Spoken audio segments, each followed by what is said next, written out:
This is Jamal with Battle Mixed Martial Arts.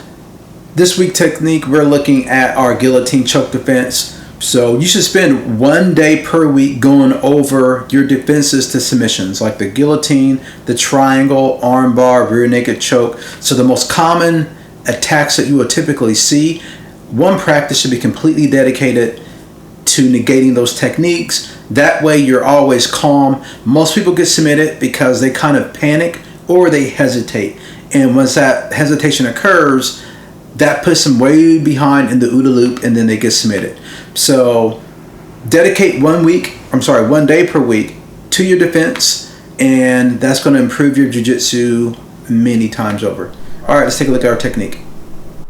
So this is a guillotine choke defense. The first thing I have to do is address the choke, which is the threat. That is his arms around my neck. So I immediately grab his wrist and I pull his wrist down as much as I can, and I tuck my chin to get some of the pressure off of my neck. That brings us to our golden detail, which is I must put my butt high up in the air and tripod on the top of my head. I want all my weight on the crown of my head. When I tripod up, that takes the pressure off of my neck, and I might be uncomfortable at the moment, but I'm not choking once I tripod up. Part 3 of the technique is I take my forearm underneath the jaw. I want the blade of my forearm across the esophagus because I'm going to use that pressure to break his grip from the guillotine choke. We also can do a variation of this, so I'm going to call it 3B, and that is actually I cup his mouth, as you can see right now, and I turn his head to the direction that my head is on. I take my forearm across his jaw, and then I grab his trapezius.